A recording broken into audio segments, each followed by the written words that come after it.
Hello friends, welcome to Educom. आज हम start करने जा रहे हैं जनरल इंट्रोडक्शन ऑफ पार्टनरशिप। देखिए, हमने प्रीवियस क्लास में सोल प्रोप्राइटरशिप पढ़ा था। सोल प्रोप्राइटरशिप में क्या होता था, एक ही पर्सन जो होता था जो कि कैपिटल लगाता था।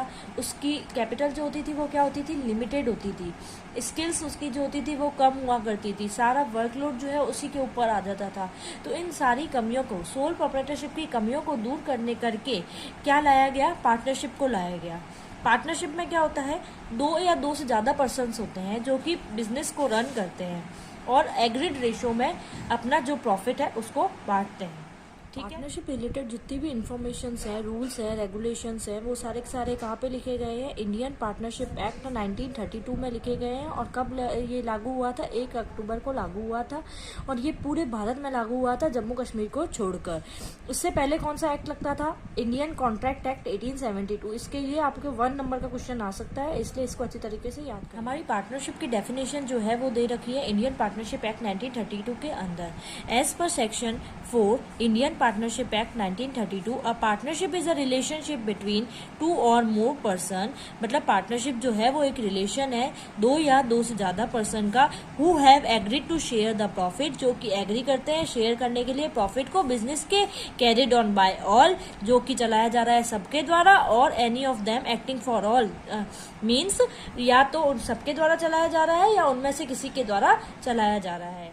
फॉर एग्जाम्पल, 3 पर्सन है, राम, श्याम और मोहन। इन तीनों को अपने बिजनेस में क्या हो रहा था, प्रॉफिट नहीं हो रहा था, तो इन तीनों ने मिलकर एक पार्टनरशिप फर्म बनाई। ठीक है।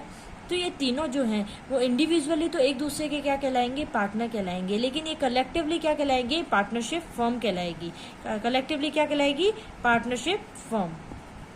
और इंडिविजुअली क्या है, ये पार्टनर्स हैं। नीड्स ऑफ पार्टनरशिप हमने देख लिया था कि पार्टनरशिप की जरूरत क्यों पड़ी, क्योंकि सोल प्रोप्राइटरशिप कमियों को दूर करने के लिए ना पार्टनरशिप की जरूरत पड़ी थी। कैरेक्टरिस्टिक्स ऑफ पार्टनरशिप, फर्स्ट आती है 2 और मोर देन 2 पर्सन। ठीक है। हमारा जो पार्टनरशिप है उसमें कितने पर्सन हो सकते हैं, सबसे मिनिमम कितने पर्सन होने चाहिए, 2 पर्सन होने चाहिए, और मैक्सिमम कितने पर्सन होने चाहिए, 50 पर्सन होने चाहिए। ठीक है। क्योंकि मिनिमम 2 नहीं होंगे, अगर 1 पर्सन होएगा तो वो पार्टनरशिप नहीं कहलाएगी। कम से कम पार्टनर बनने के लिए 2 पर्सन का होना अनिवार्य होता है। ठीक है। According to Indian partnership, Indian contract act 1872, पागल, अवयस्क जो पर्सन्स होते हैं उनको हम एक पार्टनर नहीं बना सकते हैं। ठीक है। सेकंड आता है agreement among the partners. Agreement, हम जो कोई भी पार्टनरशिप करते हैं उसमें एग्रीमेंट होना जो होता है वो जरूरी होता है। एग्रीमेंट क्या होता है, एक पेपर होता है जिसमें सारे के सारे टर्म्स एंड कंडीशंस जो होती है वो लिखी हुई होती है कि हमारे को क्या क्या करना है इस पार्टनरशिप में। ठीक है। ये जो होता है वो ओरल भी हो सकता है और रिटर्न भी हो सकता है। रिटर्न इसलिए प्रेफर किया जा सकता है क्योंकि कॉन्फ्लिक्ट होने के चांसेस जो होते हैं वो कम होते हैं। अगर हमारे कोई कॉन्फ्लिक्ट होता है तो हम उस एग्रीमेंट में देखें और पता लगा उसका सॉल्यूशन निकाल लें। ठीक है। थर्ड आता है प्रॉफिट शेयरिंग रेशियो। हमारा पार्टनरशिप जो होती है उसमें जो प्रॉफिट होता है उसका पहले ही एग्रीमेंट में लिख दिया जाता है कि आपको इस रेशियो में प्रॉफिट जो है वो पार्टनर्स में बांटा जाएगा। ठीक है। According to the partnership deed, partnership deed में सारा का सारा लिख दिया जाता है कि आपको कौन सा कितना रेशियो में प्रॉफिट बांटना है, वो उस रेशियो में प्रॉफिट बांटा जाता है। फोर्थ आता है लॉफुल बिजनेस। लॉफुल बिजनेस, हमारा जो पार्टनरशिप में हम जो बिजनेस कर रहे हैं वो हमारा जो है वो लॉ के अकॉर्डिंग होना चाहिए, इलीगल नहीं होना चाहिए, इलीगल नहीं होना चाहिए। ठीक है। फोर्थ आता है म्यूचुअल एजेंसी। म्यूचुअल एजेंसी मतलब जितने भी पार्टनर्स होते हैं वो एक दूसरे के साथ एजेंट की तरह काम करते हैं। अगर एक पार्टनर ने कोई डिसीजन लिया है तो वो सभी पार्टनर के लिए मान्य होता है। अब बात आती है पार्टनरशिप डीड क्या होती है। Partnership deed, the return agreement among the partner is known as partnership deed. जो हमारा एग्रीमेंट है जिसमें हमने सारी की सारी टर्म्स एंड कंडीशंस लिख रखी है पार्टनरशिप के रिलेटेड, वो जो रिटर्न एग्रीमेंट होता है ना, वही क्या कहलाता है, हमारी पार्टनरशिप डीड कहलाती है। ठीक है। पार्टनरशिप डीड के अंदर हमें क्या क्या दे रखा होगा, फर्म का नाम दे रखा होगा, साझेदार का मतलब पार्टनर का नाम दे रखा होगा, हमारा प्रॉफिट शेयरिंग रेशियो क्या होगा वो बताया हुआ होगा, हमारे को इंटरेस्ट ऑन कैपिटल कितना दिया जाएगा, इंटरेस्ट ऑन ड्राइंग कितना लिया जाएगा, आपकी लोकेशन क्या, कहाँ पे है, आप बिजनेस जो है वो कहाँ पे चला रहे हैं, ऐसी बहुत सारी चीजें जो है वो सारी की सारी हमारे पार्टनरशिप डीड में लिखी भी होंगी, एग्रीमेंट में लिखी भी होंगी। Rules applicable in the absence of partnership deed. देखिए कुछ रूल्स हैं, अगर हमारे पार्टनरशिप डीड नहीं होती है तो उन रूल्स को हमको अप्लाई करना पड़ता है। ठीक है, profit are to be shared equally. जो हमारा प्रॉफिट होएगा पार्टनरशिप फर्म का, उसको क्या किया जाएगा, इक्वली शेयर किया जाएगा सभी पार्टनर्स के बीच में। ठीक है, no interest on capital shall be allowed to partner. जो हमें पार्टनर ने जो पार्टनरशिप फर्म में जो कैपिटल लगा रखी होती है उसमें हमें कोई भी इंटरेस्ट नहीं दिया जाएगा, मतलब पार्टनर्स को कोई भी इंटरेस्ट नहीं दिया जाएगा उस कैपिटल के ऊपर। ठीक है, no interest is to be charge on drawing. जो पार्टनर्स जो है वो अपने पार्टनरशिप फर्म में से जो ड्राइंग करते हैं उस पर कोई भी इंटरेस्ट जो है वो उन पार्टनर से नहीं लिया जाएगा। No partners are is entitled to any salary and commission for taking part in running the firm business. Business को चलाने के लिए कोई भी रेम्यूनरेशन है, सैलरी है या फिर कमीशन है, कोई भी पार्टनर को नहीं दी जाएगी। ठीक है, interest 6% per annum is to be allowed on the partners loan to the firm.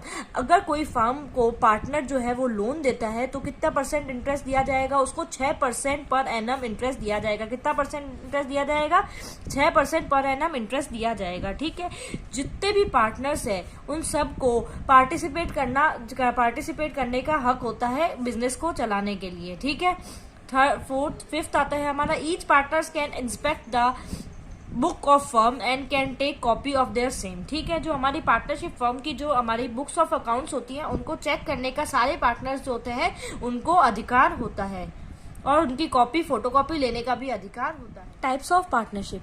Partnership को 4 पार्ट में डिवाइड किया गया है। सबसे पहले आता है based on liability, based on time, based on objectivity and based on legality. ठीक है, बेस्ड ऑन लाइबिलिटी के 2 पार्ट्स होते हैं, उनको भी बेस्ड ऑन लाइबिलिटी को भी 2 पार्ट्स में बांटा गया है, लिमिटेड लाइबिलिटी पार्टनरशिप और unlimited liability limited liability partnership. देखिए लिमिटेड लाइबिलिटी पार्टनरशिप के लिए भारत में एक एक्ट बना हुआ है जिसका नाम है LLP 2008।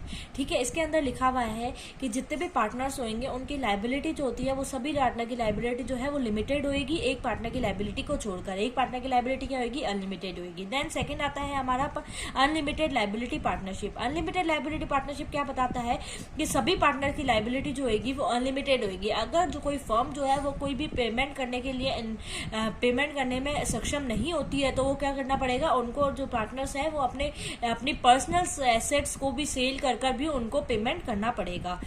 सेकंड आता है based on time. Based on time जो होता है उसको भी 2 तरीके से बांटा गया है। सबसे पहले आता है फिक्स टाइम पार्टनरशिप और सेकंड आता है not fix time partnership. Fix time partnership ऐसी पार्टनरशिप होती है जो कि किसी स्पेशल पर्पस के लिए बनाई जाती है। जैसे ही वो स्पेशल पर्पस जो होता है वो खत्म होता है, वो पार्टनरशिप जो होती है वो भी हमारी क्या होती है, फिक्स टाइम पार्टनरशिप। देखिए हमने 11th में हमने कॉन्सेप्ट पढ़े थे, उसमें हमने गोइंग कंसर्न कॉन्सेप्ट पढ़ा था। तो उसमें क्या लिखा था कि आपको यह मान के बिजनेस स्टार्ट करना होता है कि आपका जो बिजनेस है वो निरंतर चलता रहेगा। तो जब तक कोई भी ऐसी कंडीशन नहीं आती है बिजनेस को बंद करने की, जब तक ये जो बिजनेस है वो हमारा आपकी जो पार्टनरशिप है वो क्या चलती रहेगी, निरंतर चलती रहेगी, कभी भी बंद नहीं होएगी। फिर आता है based on objectivity. Partnership based on objectivity जो होता है उसको भी 2 तरीके से बांटा गया है। सबसे पहले आता है partnership at will and partnership particular partnership. देखो पार्टनरशिप एट विल क्या कहलाती है, फिक्स टाइम पार्टनरशिप के समय को समाप्त होने के बाद, मतलब फिक्स टाइम पार्टनरशिप जो है जो अपने स्पेशल पर्पस के लिए बनाई गई थी उसका समय जो है वो समाप्त हो गया, लेकिन वो बिजनेस पार्टनरशिप जो है उसको आप लोग चलाए जा रहे हैं तो वो क्या कहलाती है, एट विल पार्टनरशिप कहलाती है। ठीक है, पर्टिकुलर पार्टनरशिप क्या कहलाती है, ऐसी पार्टनरशिप जो कि स्पेशल पर्पस और स्पेशल वर्क के लिए होती है। जैसे ही वो स्पेशल वर्क जो होता है वो खत्म होता है वैसे ही वो पार्टनरशिप जो होती है वो भी एंड हो जाती है। देन आता है based on legality. Based on legality जो है उसको 2 तरीके से बांटा गया है। सबसे पहला आता है लीगल पार्टनरशिप एंड सेकंड आता है इलीगल पार्टनरशिप। लीगल पार्टनरशिप कौन सी होती है, जो कि भारत के रूल्स मतलब हमारे इंडिया के जो रूल्स और रेगुलेशन को फॉलो करती है ना, वो हमारी क्या कहलाती है, लीगल पार्टनरशिप। इलीगल पार्टनरशिप कौन सी होती है, इलीगल पार्टनरशिप वो पार्टनरशिप होती है जो कि हमारे जो भारत है, हमारा जो इंडिया है उसके रूल्स एंड रेगुलेशन को फॉलो नहीं करती है, वो हमारी इलीगल पार्टनरशिप कहलाती है। इसके लिए देखिए हम 4 पॉइंट्स देखते हैं कब कब है ना इलीगल हो सकती है हमारी पार्टनरशिप। सबसे पहला क्या होता है, इलीगल पर्पस के लिए। अगर आपका कोई बिजनेस आप लोगों ने कोई पार्टनरशिप स्टार्ट करी है स्मगलिंग करने के लिए, चोरी चकारी करने के लिए, तो वो पार्टनरशिप जो होती है वो हमारी इलीगल पार्टनरशिप कहलाती है। ठीक है, सेकंड आती है एनिमी कंट्री। अगर आपने कोई पार्टनर जो है आपकी पार्टनरशिप फर्म में, अगर आप कोई पार्टनर जो है वो एनिमी कंट्री का पार्टनर ले लेते हैं तो आपकी जो पार्टनरशिप होती है वो क्या हो जाती है, इलीगल पार्टनरशिप हो जाती है। देन थर्ड, अगर कोई भी आपकी जो पार्टनरशिप है उसमें जो है वो इंडियन पॉलिसी या फिर इंटरनेशनल पॉलिसी के विरुद्ध जा रही है, तो भी आपकी जो पार्टनरशिप होती है वो क्या हो जाती है, इलीगल हो जाती है। फोर्थ आती है, अगर आपका जो पर्सन, आपके जो कितने मेंबर होने चाहिए, कम से कम 2 मेंबर होने चाहिए और ज्यादा से ज्यादा क्या होने चाहिए, 50 मेंबर होने चाहिए। अगर लेकिन आपकी पार्टनरशिप में अगर 2 से कम पर्सन है या 50 से ज्यादा पर्सन है, तो वो पार्टनरशिप क्या कहलाएगी, इलीगल पार्टनरशिप कहलाएगी।